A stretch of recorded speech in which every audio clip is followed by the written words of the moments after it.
सबसे नन्ही मुन्नी आर्य वीरांगना है।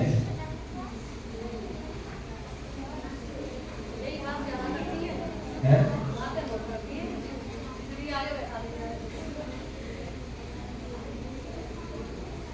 बहुत अच्छी है, वो बात नहीं करती।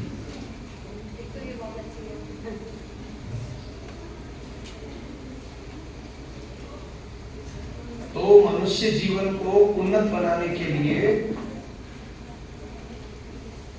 इन 16 संस्कारों का विधान होता है,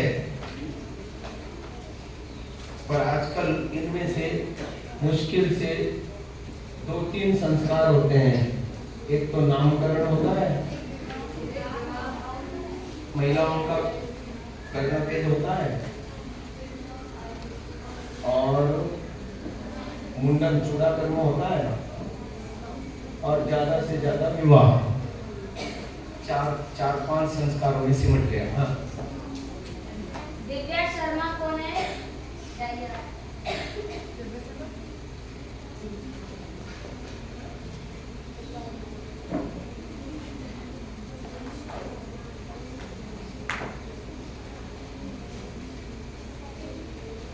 अब एक-एक संस्कारों को समझने की कोशिश करते हैं।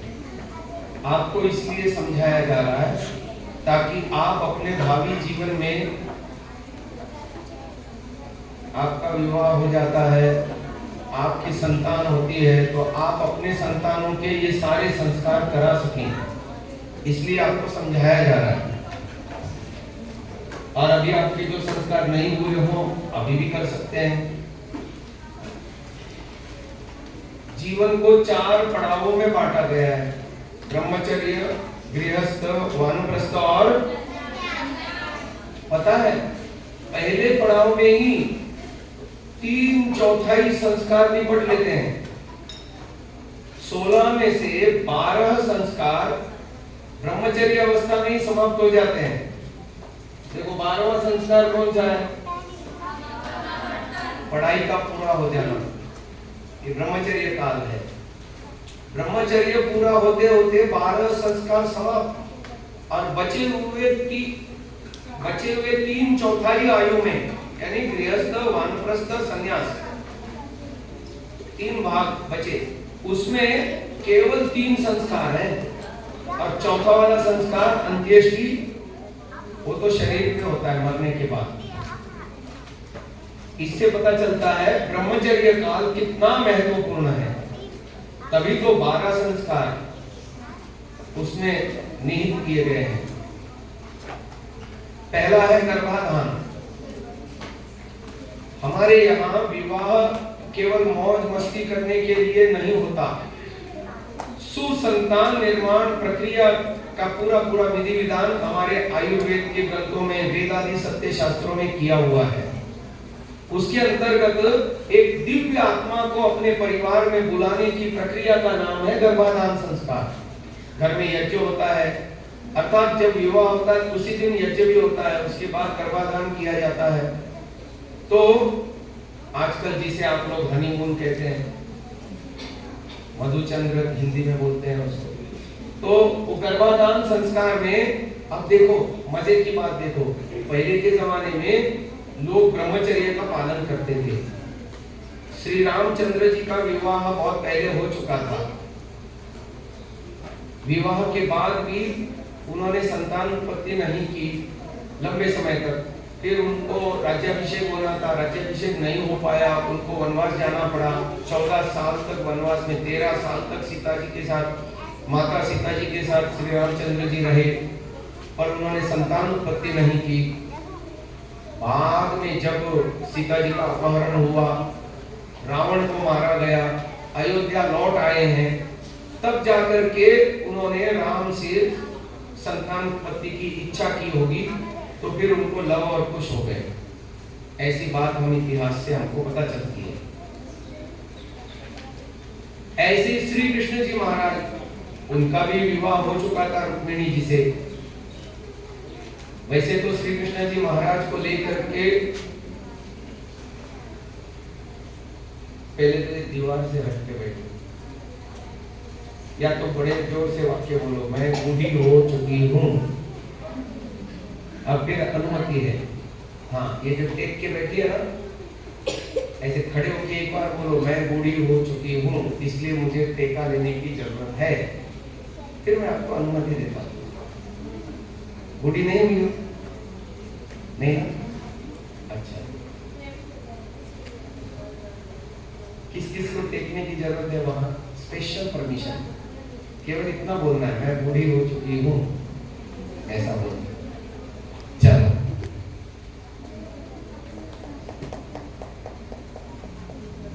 तो श्री कृष्ण जी महाराज भी अपने पूर्व जीवन में क्या, पूरे जीवन भर में आर्यावर्त में राजाओं के झगड़े निपटाने में उनका समय बीता। आज इस राष्ट्र में, कल उस राष्ट्र, विवाह पहले हो चुका था। रुक्मिणी उनके पत्नी का नाम था, रुक्मिणी।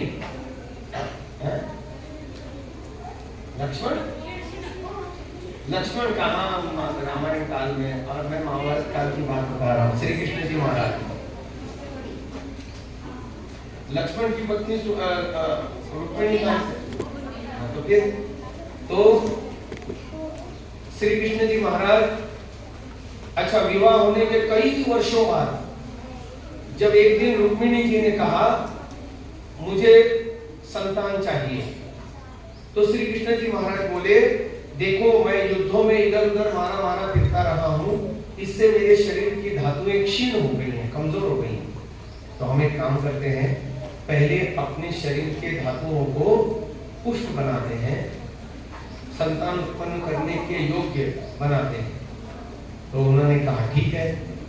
वो सपत्नी बद्रिक आश्रम में गए, लगभग 12 साल तक उन्होंने वहां पर तप किया, दोनों पति पत्नी ने ब्रह्मचर्य का पालन किया, और फिर एक संतान उत्पन्न की जिसका नाम था प्रद्युम्न।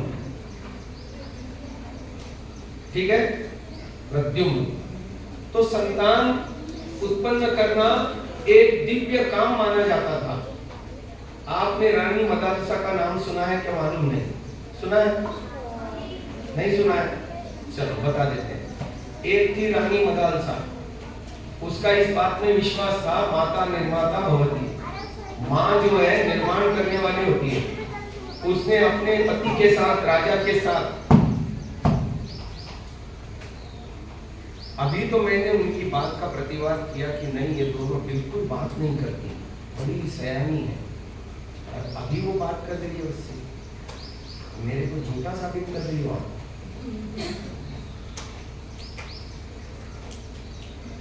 शांत बैठना है, इधर सुनना है मेरे को।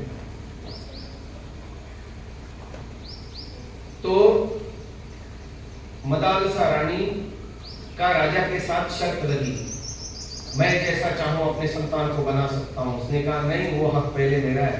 रानी कह रही चलो देखते हैं। तो रानी ने कहा मेरा पहला बेटा ऋषि बनेगा, ब्रह्म ऋषि बनेगा। राजा ने कहा नहीं, मैं अपने बेटे को चक्रवर्ती सम्राट बनाऊंगा।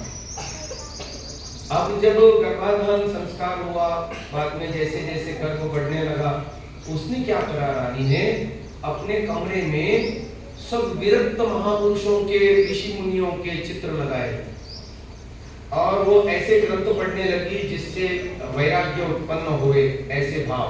फिर बात कर रही है, अब की बार बात की ना तो खड़ा कर दूंगा, और वो भी स्टूल ला करके स्टूल पे खड़ा कर दूंगा ताकि सबको दिखे ये गड़बड़ करती है। तो रानी मदालसा ने गर्भावस्था से ही तैयारी कर ली कि मेरा बेटा ब्रह्म ऋषि बनेगा। तो हुआ ऐसे, 9 महीने पूरे हो गए, 10वें महीने में पैदा हुआ बेटा उनका।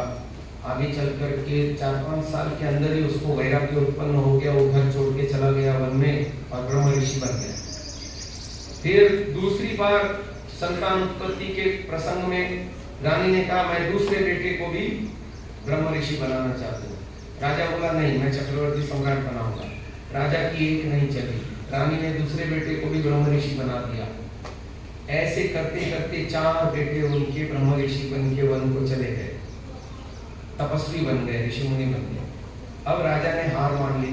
राजा ने कहा देवी जी तुम सच कहती हो, मैं शर्त हार गया, आप जीत नहीं। अब मुझे एक संतान दो जो इस साम्राज्य का राजा बने। तो रानी ने कहा ठीक है, आपको मैं एक संतान अभी दूंगी जो ये राज्य को चलाएगा आगे। अब की बार उसने क्या किया, जब गर्भाधान हुआ और उसको पता चला कि गुड न्यूज आई, अब उसने बाद में क्या करा, अपने घर के सारे चित्र बदल दिए।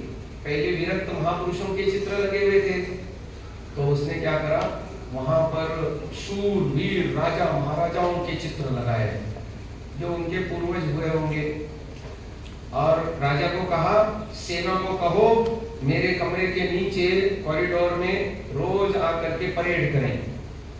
आपको तो परेड नहीं कराई जाती ना, अभी कराई जाएगी। तो सेना की परेड करवाने, कवायद करवाने के लिए कहा, युद्धाभ्यास वगैरह कराने के लिए।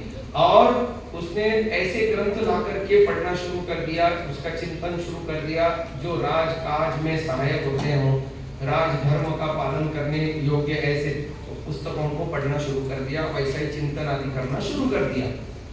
राजा का बेटा पैदा हुआ, आगे चल करके वो सम्राट बना। तो रानी जीत गई, माता निर्माता भवती।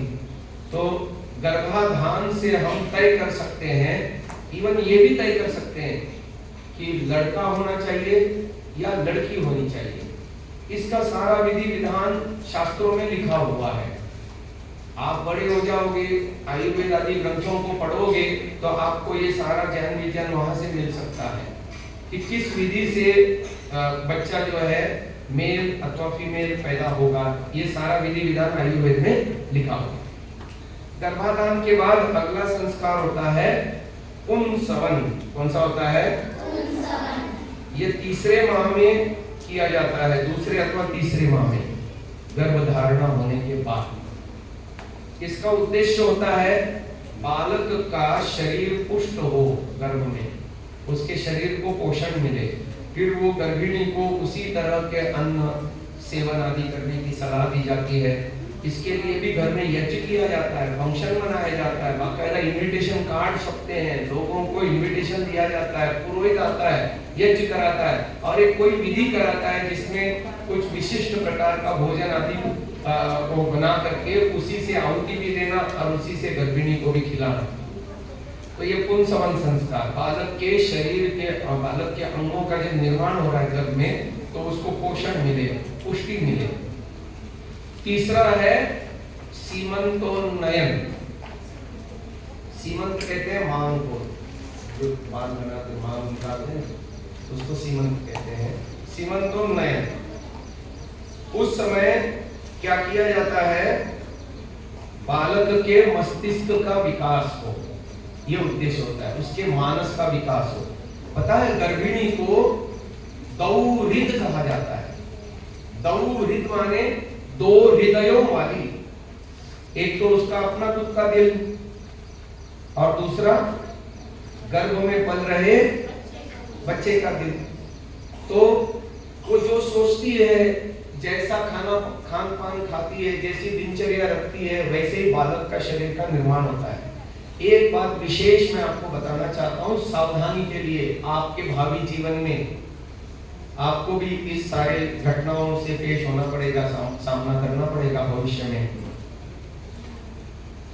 जो मेरे जमाने में, मैं जब छोटा था, बहुत छोटा, उस समय टेलीविजन इतना प्रचार नहीं था, नया नया टेलीविजन आया था और वो भी ब्लैक एंड व्हाइट, और वो भी सुबह 3 घंटे शाम को 3 घंटे दूरदर्शन आता था। एक ही चैनल हुआ करता था, दूरदर्शन, और ब्लैक एंड व्हाइट टीवी हुआ करते थे लोगों के घर में। और वो भी, मैं बॉम्बे जैसे सिटी में रहता था, बॉम्बे के एक छोटे से गांव में मैं रहता था, समुद्र किनारे खाड़ी में, वहां रहता था। उस पूरे गांव में केवल 4-5 टीवियां थी। जो अमीर लोग हुआ करते थे उनके घर में मात्र टीवी हुआ करते थे। मनोरंजन का साधन मात्र रेडियो हुआ करता था, इसके अलावा कुछ नहीं। ऐसे समय की बात कर रहा हूँ, उस समय के, मैं अपने समय के अपने समकक्ष, अभी मेरी आयु है इस समय कितनी होगी, 83, इतना बुढ़ा हो गया मैं।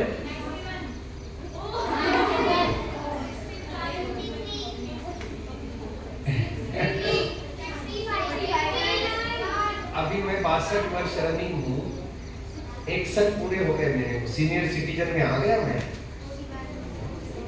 बूढ़ा नहीं दिखता, बूढ़ा नहीं हूँ, पर बूढ़ा तो हूँ।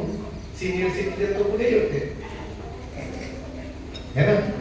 अब देखो मेरे समय में मेरे समय के बच्चे अधिक आज्ञाकारी थे, अधिक विनम्र थे, माता पिता के अधिक आज्ञाकारी थे, अधिक विनम्र थे, अधिक सेवा भावी थे, अधिक जो है अनुशासित थे। ऐसा क्यों? आजकल के बच्चे उतने नहीं है, उतने क्या बिल्कुल शीर्षासन हो चुका है। ये घर घर की बात है।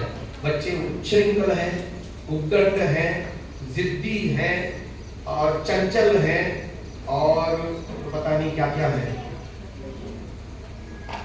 ऐसा क्यों है? और ये मैं अमूमन सभी घरों की बात बता रहा हूं, उस समय की और आज की सभी घरों की बात बता रहा हूं। संतान क्यों ऐसे बिगड़ गई? पता है उसका कारण? हाँ, टेक्नोलॉजी का जो उद्रेक है और उसके माध्यम से ये माता क्या करती है, जैसे ही जब गर्भ में बच्चा है और जैसे ही उसको समय मिलता है घर काम से या जो भी उससे फुर्सत मिलती है, वो दिन रात टीवी देखती है, मोबाइल चलाती है। और इसके माध्यम से आपको 3 गुण बताए गए। कौन कौन से?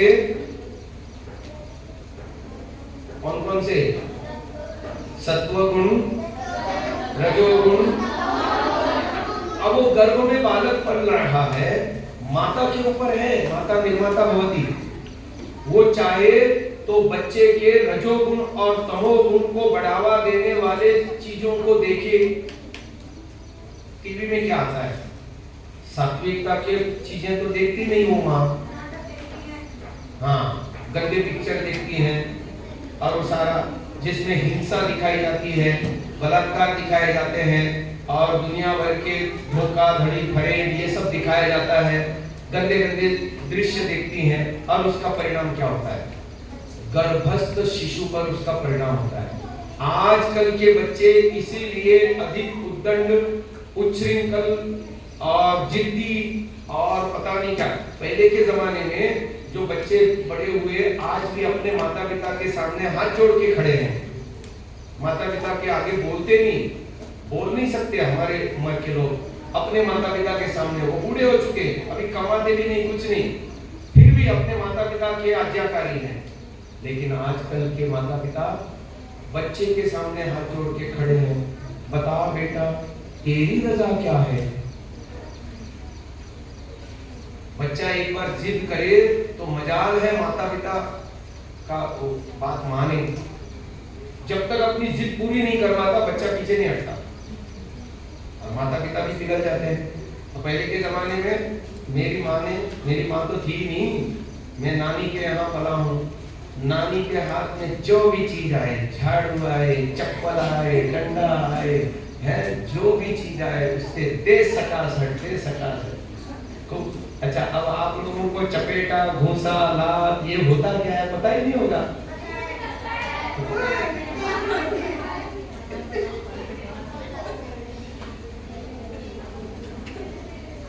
तो आया समझ में? तो गर्भावस्था में दिनचर्या। अच्छा, हमने एक प्रयोग किया, एक परिवार में मैंने प्रयोग किया, मैं अपने प्रयोग की बात बता रहा हूं। जब वो महिला प्रेग्नेंट थी, उसके परिवार वालों ने मुझे बुलाया अपने घर में और गर्भिणी को क्या सोचना चाहिए, कैसी दिनचर्या करनी चाहिए, कैसा विचार होना चाहिए, इसके ऊपर मैंने कुछ प्रवचन दिए। वो सारे प्रवचन रिकॉर्डेड हैं। मैंने वो प्रवचन दिए उनको और उसने वैसी दिनचर्या करी। वो सुबह शाम संध्या कर दी। मैंने संध्या की पूरी ऑडियो रिकॉर्डिंग उनको दी, उसको लगा करके वो संध्या करती, दोनों समय हवन करती, अच्छे पुस्तकों को पढ़ती। उसकी बिटिया हुई, उसका नाम उन्होंने आरवी रखा है। अभी शायद वो दूसरी या तीसरी कक्षा में होगी, बड़ी इनके जैसी, इससे थोड़ी लंबी दिखती है, एक छोटी बिटिया है। अब वो बड़ी हो चुकी है, स्कूल जाती है। लेकिन जब वो पैदा हुई ना, वो इतनी शांत थी। अच्छा, अमूमन बच्चे जब नींद से जगते हैं और आसपास पेरेंट्स को न पा करके रोते हैं, रोते ना, वो बिल्कुल नहीं रोती, खेलते रहती। जब तक उसको भूख ना लगे या शरीर में कोई पीड़ा ना हो। रोना क्या होता है हमने कभी देखा नहीं उसका। जिद नहीं करती, उसके सेंसिटिवनेस, उसके पांचों इंद्रियों के प्रति उसकी सेंसिटिवनेस बहुत तीव्र थी। ऐसे जब बोलने लग गई और थोड़ी थोड़ी समझ आने लग गई, मैं घर जाता हूँ उनके, ऐसे ऐसे सवाल पूछती है, ये ब्रह्मांड कैसे बना, किसने बनाया, ईश्वर को किसने बनाया, ऐसे कैसे होता है, ईश्वर कभी बना नहीं, ऐसे ऐसे पूछती है सवाल। और बड़े एकदम इंटेलिजेंट क्वेश्चन पूछती है और बड़े शांत स्वभाव की। हाँ, अब वो स्कूल जाती है तो वहां का थोड़ा थोड़ा प्रभाव होने लगा है, पर नहीं, घर में बिल्कुल मेरे को ऐसा लगता है कि वो देवी स्वरूपा है। क्यों? अच्छा, उसके अंदर वो सात्विकता कहां से विकसित हो गई? उसकी माँ ने गर्भावस्था में ऐसी दिनचर्या करी, ऐसा विचार किया, ऐसा खान पान किया, ऐसा रहन सहन बनाया, घर वालों ने भी उनको बहुत साथ दिया, उसके मन को प्रसन्न हुए, ऐसा व्यवहार किया सबने, तो परिणाम ये हुआ उसकी संतान सुसंस्कारित हुई। और ये आज भी हो सकता है। सबसे पहले टेलीविजन को डिस्कार्ड करो अपने घर से, इस तरह की सिचुएशन में ना आप देखो, ना घर के लोगों को देखने दो। इसका व्यापक परिणाम आपके जीवन में देखने को मिलेगा आपको। अच्छा, हम अपने संतानों का सुनिर्माण करना चाहते हैं या उनका भविष्य बिगाड़ना चाहते हैं? क्या करना चाहते हैं? हाँ, पर ये जो चीजें हमने अपने घर में लगा रखी है ना, गार्बेज इन गार्बेज आउट, ये निश्चिततः प्रभाव करता है। ये निश्चिततः प्रभाव करता है। अच्छा, चलो, चौथा संस्कार क्या है? जात कर्म। दुनिया में ऐसी कोई विधा नहीं है संस्कारों की, यानी बच्चा पैदा होने से पहले 3 संस्कार संपन्न हो जाते हैं: गर्भाधान, पुंसवन और सीमंतोन्नयन। फिर अगला है जात कर्म। जात कर्म माने बच्चे का इस संसार में आना, प्रसव होना, माँ के गर्भ से इस धरातल पर अवतरित होना बच्चे का। उस दिन उसका संस्कार किया जाता है। आजकल तो ये कहीं होता नहीं, किसी का नहीं हुआ होगा जात कर्म संस्कार, या किसी का हुआ है? कोई आर्य समाजी बैठा है जिसकी माँ ने अपने बच्चे का जात कर्म संस्कार किया होगा? कोई नहीं। लेकिन आप अपने बच्चों का करना जात कर्म संस्कार। पहले क्या होता था? बच्चे का जन्म घर में ही होता था और गांव की कोई एक कुशल महिला, जिसको दाई कहते थे, दाई, जो प्रसव कराने में दक्ष हुआ करती थी, वो बच्चे का प्रसव कराती थी। और उस समय क्या होता है, उसमें बच्चा, जैसे आपने कभी गाय को बछड़ा देते हुए देखा है? गाय का बच्चा, अच्छा, उस समय क्या होता है, उसके बच्चे के चारों शरीर पे, चारों ओर बछड़े के एक लिक्विड पदार्थ, चिपचिपा पदार्थ होता है। गाय क्या करती है? चाट चाट के उसको साफ करती है। तो ऐसी ही है ना, 4 प्रकार की सृष्टि मानी गई है। एक है जारज, दूसरी है अंडज, तीसरी है स्वेदज और चौथी है उद्बीज। गाय हुआ, मनुष्य हुआ, ये सारे जारज प्राणी हैं। मतलब गर्भ के अंदर एक लिक्विड तरल पदार्थ के अंदर बच्चे के शरीर का निर्माण होता है। तो बच्चा जब जन्म लेता है तो 2 काम करने होते हैं। बच्चे का नाड़ी छेदन कराया जाता है। बच्चे के नाभि से एक नलिका माँ के गर्भाशय से जुड़ी होती है और उसी नलिका से बच्चे के शरीर को पोषण मिल रहा होता है। तो जब बच्चे का जन्म होता है, प्रसव होता है, तो नाड़ी छेदन कराया जाता है। और फिर आजकल तो ये सब हॉस्पिटल में होता है, मैटरनिटी होम में, और प्रसूति गृह जिसको कहते हैं। और वहाँ पर वो नर्स या डॉक्टर उस बच्चे को, बच्चे के शरीर पे से वो स्वच्छ करते हैं, उसको कवोष्ण जल से, रुई से उससे साफ करते हैं बढ़िया, और बच्चे को नहला करके पहली बार बच्चे को पिता के हाथ में दिया जाता है। और पिता जो है उसके मुख में शहद में सोने की शरा का डुबो करके उसके मुख में ओम लिखता है और उसके कान में एक शब्द बोलता है, वेदवसी, तेरा जन्म ईश्वर को जानने के लिए हुआ है। आप बोलोगे वो छोटा सा बालक क्या समझता है, ओम क्यों लिखा गया?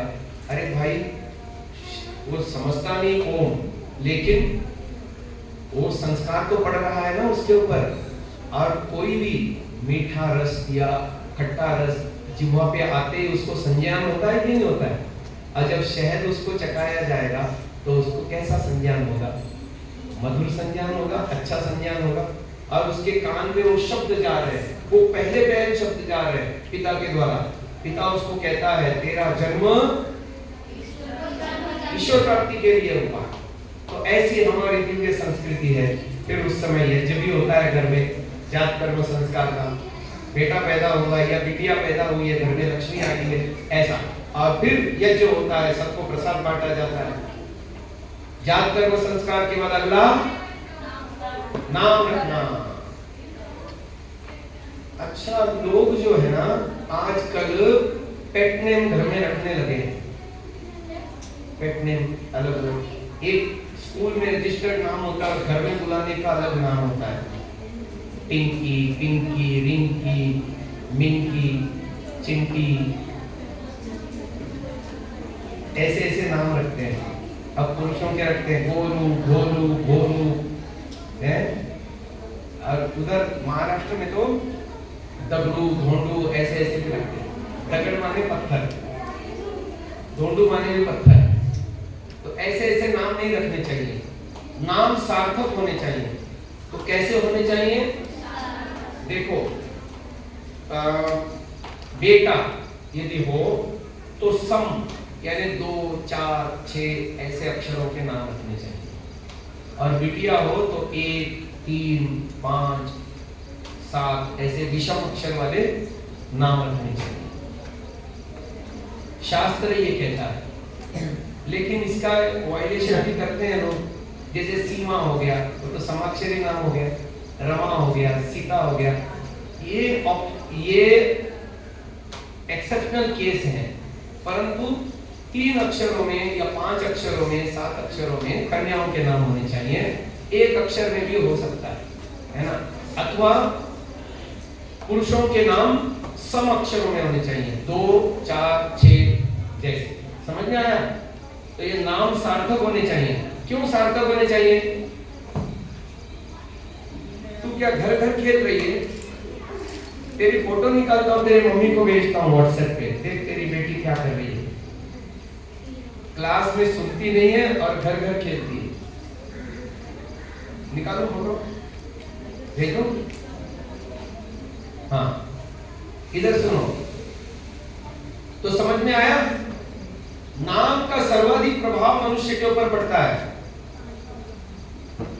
हम सो रहे हैं, अब बाकी कोई शब्दों का उच्चारण करो, नींद नहीं खुले, पर किसी ने हमारा नाम पुकारा तो नींद खुल जाती है। यानी हमारे अंतस में सबसे ज्यादा प्रभावशाली कोई शब्द है अंकित, तो वो हमारा।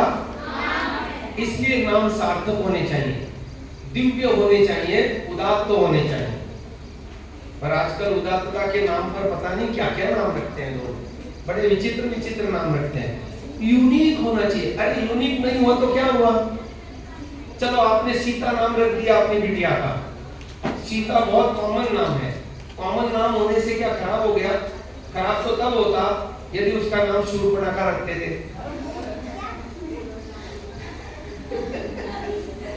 वैसे शूर्पणखा की मां ने अपनी बिटिया का नाम अच्छा ही सोच के रखा होगा ना, वो तो वैदिक जमाना था। लेकिन शूर्पणखा ने ऐसा चरित्र जिया कि कोई भी अपनी बिटिया का नाम शूर्पणखा नहीं रखना चाहता। ऐसे रावण, उसके पिता ने, उसका पिता तो ऋषि था, अच्छा, तो रावण नाम उसने अपने बेटे का सोच समझ के ही रखा होगा। लेकिन आज रावण के नाम पर कोई अपने बच्चे का नाम नहीं रखना चाहता, जबकि देखो उसके अगेंस्ट राम के नाम, राम का नाम सबसे ज्यादा कॉमन नाम है हिंदुओं में। रामविलास, रामकरण, रामचरण, राम है ना, राम से पता नहीं क्या क्या, अकेला राम भी प्रसिद्ध, श्री राम। हाँ, तो राम स्वरूप पता नहीं कितने राम शब्द आए मेरे बेटे के नाम में, ऐसा सोच करके माता पिता राम का आदर्श। हाँ, तो कहने का तात्पर्य है, इधर ध्यान दो, नामकरण हुआ, नामकरण के बाद अगला संस्कार क्या है? हाँ, बालक को पहले पहल अन्न खिलाना। बच्चा पैदा होता है तो माँ के दूध पे होता है, फिर माँ यदि कमजोर है या दूध पिलाने में असमर्थ है किसी कारण से, तो फिर बच्चे को गाय का दूध पिलाया जाता है, और फिर उससे भी दूध कम करके उसका, और फिर धीरे धीरे उसको अन्न पिलाया जाता है। तो जिस दिन पहली बार उसको अन्न खिलाया जाएगा उसका भी संस्कार होता है। इनविटेशन कार्ड छपते हैं, सब इष्ट मित्रों को बुलाया जाता है, घर में फंक्शन होता है, पार्टी रखी जाती है, यज्ञ होता है, और फिर बच्चे को अन्न खिलाया जाता है। अब बताओ, आप में से किसी का अन्नप्राशन संस्कार हुआ है घर में? या आपके छोटे भाई बहन का किसी का हुआ है घर में? या अड़ोस पड़ोस में होते किसी का देखा है? देखा है?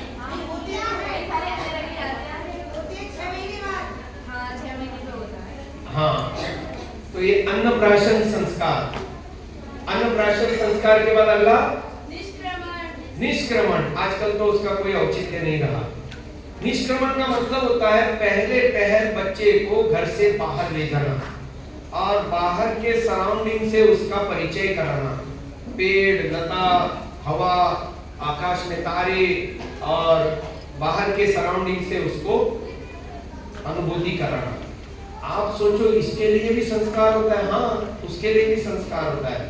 बच्चे के लिए पहली बार घर से बाहर जा रहा है, पेड़ पौधे देख रहा है, बाहर के खुलापन देख रहा है, आकाश को देख रहा है, निहार रहा है। वो घर की चार दीवारी में बच्चा है और पहली बार घर से बाहर निकल रहा है, तो ये उसके जीवन की बड़ी घटना है, सामान्य घटना नहीं है। तो उसके लिए भी संस्कार होता है। इनविटेशन कार्ड छपते हैं, रिश्तेदारों को बुलाया जाता है, पार्टी रखी जाती है, फंक्शन होता है, पुरोहित आते हैं, यज्ञ करते हैं, और फिर बच्चे को घर के बाहर ले जा करके बाहर के वातावरण से परिचय कराया जा रहा है। आगे अगला संस्कार कौन सा है? चूड़ा।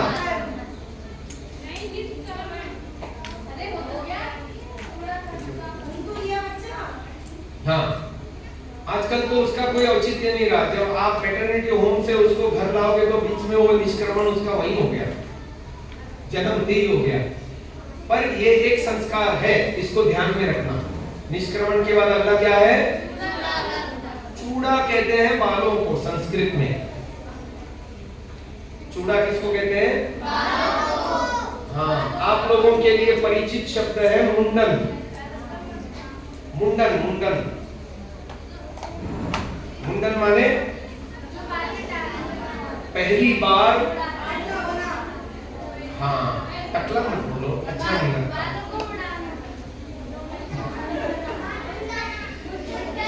पहली बार बालक के बालों को निकाल। अच्छा, ये कब होता है? ये होता है तब जब बालक के दांत निकलने होते हैं। उस समय बालक के मस्तिष्क में गर्मी बढ़ जाती है और उसको उल्टी दस्त भी लगने लगते हैं किसी किसी को, और उसको उसका बालक का स्वभाव थोड़ा चिड़चिड़ा हो जाता है। उस समय मुंडन संस्कार करने से उसको थोड़ी शांति मिलती है, शरीर में राहत मिलती है। तो मुंडन संस्कार उस समय किया जाता है, और उसके लिए भी फंक्शन होता है, पुरोहित आता है। मुंडन संस्कार तो अमूमन लगभग सबका हो जाता है, सबका हुआ होगा। हाँ, पर ऐसा यज्ञ करके किसी किसी का नहीं हुआ होगा। घर में यज्ञ करके, पुरोहित को बुला करके, हवन करके, फिर पुरोहित मंत्र बोलता है और वो नापित को, नाई को बताया जाता है कि तू अब यहाँ के बाल काट, इधर के काट, एक एक मंत्र बोला जा रहा है। और ऐसी विधि आती है उसमें, ठीक है ना। आप कभी संस्कार विधि पुस्तक पढ़ना, हर एक के घर में संस्कार विधि पुस्तक होनी चाहिए। संस्कार विधि किसने लिखी? महर्षि दयानंद सरस्वती ने। कहाँ मिलेगी? आर्य समाज में मिलेगी, ऑनलाइन पोर्टल में भी मिल जाती है, vedrishi.com में आप जाओगे, वहां से आप घर बैठे मंगा सकते हो पुस्तक। उस पुस्तक को पढ़ना, उस पुस्तक में सारे संस्कार पूरे इसके साथ दिए हुए हैं। और डिटेल में पढ़ना हो तो दो पुस्तकों के नाम मैं आपको सजेस्ट करूंगा। एक है संस्कार चंद्रिका, सत्यव्रत सिद्धांतालंकार ने बहुत अच्छी पुस्तक लिखी है, उसमें और डिटेल में समझाया गया है। और दूसरी है संस्कार भास्कर, ये पुस्तक स्वामी विद्यानंद जी ने लिखी है। दोनों ही पुस्तकें अच्छी हैं। मेरे को अच्छी लगती है ज्यादा संस्कार चंद्रिका, सत्यव्रत सिद्धांतालंकार की लिखी हुई। उसको पढ़ेंगे तो और आपका नॉलेज बढ़ेगा इस क्षेत्र में। सत्यव्रत सिद्धांतालंकार की संस्कार चंद्रिका, दूसरी संस्कार भास्कर स्वामी विद्यानंद जी की लिखी हुई। ये दो पुस्तकें मिलती हैं जो उसका विशेष व्याख्यान है। जो ऋषि दयानंद ने जहां शॉर्ट किया है उसको थोड़ा सा उन्होंने और विस्तार से लिखा है। आगे चलते हैं। चूड़ा माने बाल, हिंदी में एक शब्द नहीं आता जूड़ा, जूड़ा शब्द वो चूड़ा से ही बना है, अपभ्रंश है संस्कृत के चूड़ा का। चूड़ा धर्म माने मुंडन। अगला कानों को बींधना। पहले के जमाने में ये पुरुषों का भी होता था। पुरुषों में एक विशेष रोग विशेष होता है, उस रोग का नाम है हर्निया। क्या नाम है? हर्निया किसे कहते हैं? जब यहाँ नीचे उदर के नीचे वाले मांसपेशियां अंदर की जहां आंतें, पेट में आंतें लटकी हुई होती है ना, उसके नीचे की यदि झिल्ली कमजोर हो जाती है, फट जाती है, तो वो आंतें धीरे धीरे नीचे उतरती हैं अंडकोश में। उसका नाम है हर्निया। तो ये हर्निया रोग से बचाव के लिए पुरुषों में भी कर्णवेद किया जाता है। आजकल स्त्रियों का तो होता ही है, कान में आभूषण पहनने के उद्देश्य से। हाँ, तो वो कर्णवेद बचपन में होना चाहिए हर किसी का। जब आप अपने बच्चों का कराओ तो लड़कों का भी कराओ, इससे बहुत फायदा होता है उनको। उस रोग विशेष में उनको राहत मिलती है, वो कभी होगा नहीं रोग। बचपन में ही हर्निया का बचाव हो जाता है यदि करें तो। कर्णवेद हो गया। उसके बाद हाँ, इसके विषय में बताएंगे। आप सीधे होके अलर्ट होके बैठो। पहला नियम, कैसे बैठी है? उपनयन। उपनयन किसे कहते हैं? ये मैंने क्या पहना है? इसी को उपनयन कहते हैं। उप माने समीप, नयन माने ले जाना, यज्ञ के समीप ले जाने वाला सूत्र, ये उपनयन। देखो आजकल कोई उपनयन पहनता नहीं। पंडित जी विवाह संस्कार होता है तो जबरदस्ती पहना देते हैं और वो घर में आकर के बाद में खूंटे पे टांग देते हैं, निकाल देते हैं। लोग उपनयन पहनना नहीं चाहते। अरे भाई क्यों नहीं पहनना चाहते? आप कभी सिखों को देखो, उसको कभी शर्म आती है क्या अपना पगड़ी रखने में? नहीं आती। बड़े बड़े लंबे बाल रखते हैं और पगड़ी भी रखते हैं। हाँ, मुसलमान टोपा पहनने में शर्म नहीं करता, ईसाई आदमी क्रॉस पहनने में, लटकाने में शर्म नहीं करता। हम क्यों? अच्छा, ये महिलाएं, मुस्लिम महिलाएं बुर्का पहनने में शर्म नहीं करती, काला काला कलूटा बुर्का पूरे आपात मस्तक पहन के निकलती हैं घर से बाहर, उनको शर्म नहीं आती। अच्छा, हम अपने धार्मिक चिन्हों को धारण नहीं करते, अभी समझते नहीं है ये इतना पवित्र चिन्ह है। जब हम इसका मंत्र बोलते हैं, यज्ञोपवीतम परमं पवित्रम, और बताऊं आगे इसमें ये कहा गया कि मां के गर्भ में ही प्रजापिता परमात्मा ने यज्ञोपवीत पहना करके तुमको इस दुनिया में भेजा है। जो नलिका बालक के गर्भ से निकलती है और मां के गर्भाशय से जुड़ी होती है, वो असली यज्ञोपवीत परमात्मा ने पहना करके हमको भेजा, चाहे लड़का हो चाहे लड़की हो। यानी दुनिया में हर बच्चा जन्म लेने वाला परमात्मा का यज्ञोपवीत, ओरिजिनल यज्ञोपवीत पहन करके ही इस दुनिया में आ सकता है या आता है या आती है। बाद में जब वो पढ़ने लिखने योग्य हो जाए, समझदार हो जाए, तो अलग अलग उम्र के बच्चों के लिए ब्राह्मण का 5वें वर्ष में, 6ठे 7वें में, क्षत्रिय का 8वें में, वैश्य का, और ऐसे 10-12 में शूद्र आदि का यज्ञोपवीत हो जाना चाहिए। यानी यज्ञोपवीत होने के बाद फिर उसको स्कूल में डाला जाएगा पढ़ने के लिए। तो यज्ञोपवीत संस्कार वैसे तो हर संप्रदायों में किसी न किसी रूप में ये प्रचलित है। जो जातकर्म संस्कार मैंने कहा या नामकरण, वो ईसाइयों में बपतिस्मा उसको कहते हैं, और जो यज्ञोपवीत मैं कह रहा हूं तो ईसाइयों में उसका ईसाइयों में वो होता है फर्स्ट होली कम्युनियन। वो ईसा मसीह की एक बॉडी और रक्त पहले बालक को खिलाना। आप बोलोगे ईसा मसीह तो कब के मर गए, तो उसका रक्त कहां से? वो किसी वाइन को ही और ब्रेड के टुकड़े को ही ईसा मसीह का शरीर और वाइन में डुबो करके उसको खिलाते हैं। तो ये उनका सेरेमनी होता है, वो धार्मिक सेरेमनी है उनकी। और हमारी सेरेमनी देखो कितनी पवित्र है। हमको ये व्रत सूत्र पहनाया जाता है।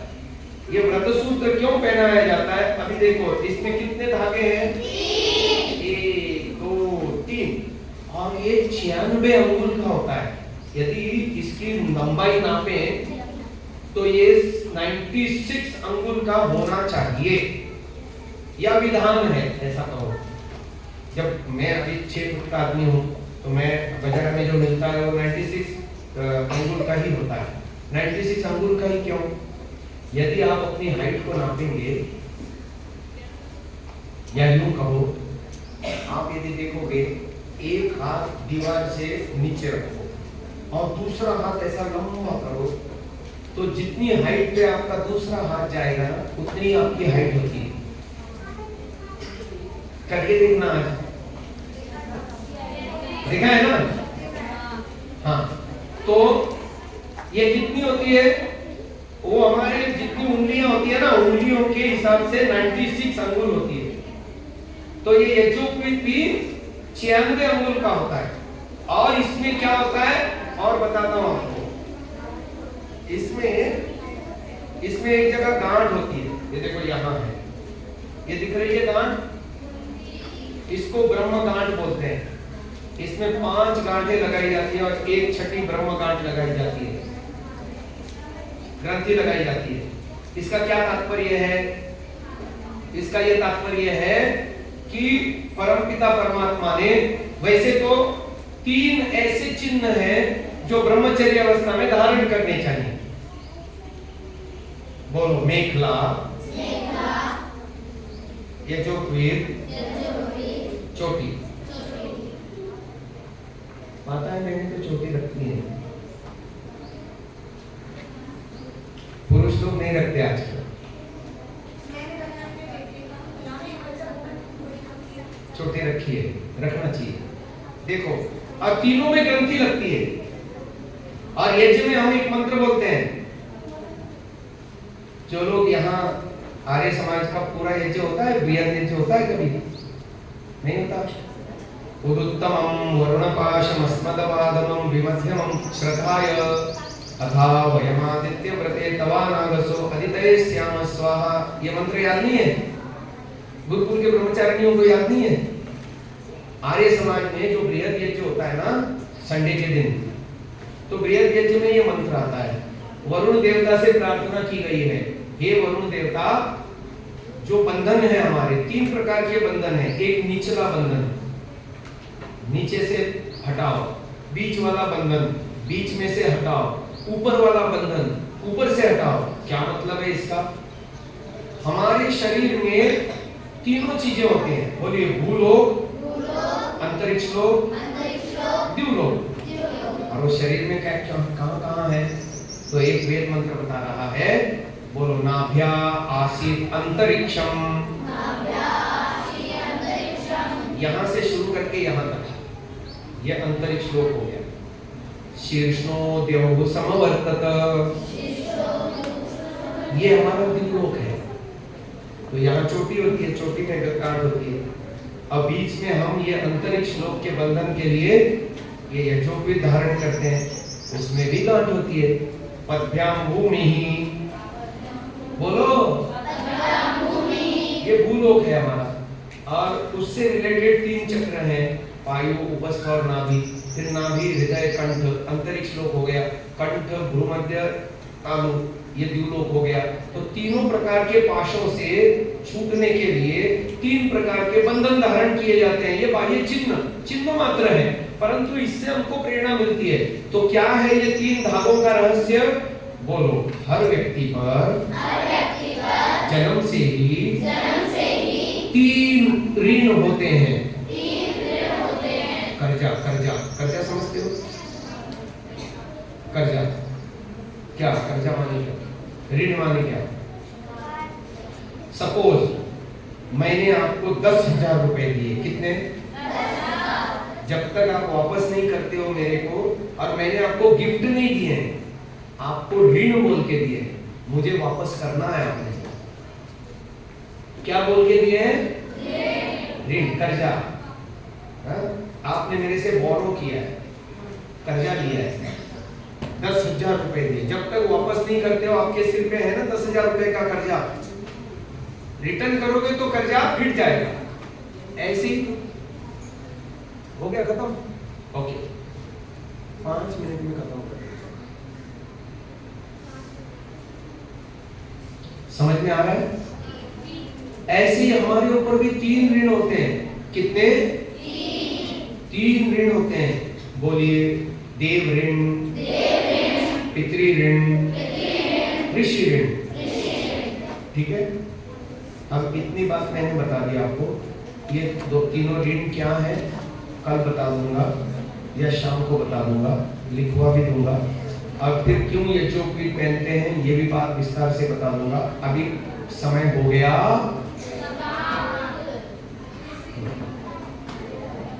अब ये गुरुकुल की बेटियों की कक्षा वहां लगेगी, है ना? चलो, चलिए।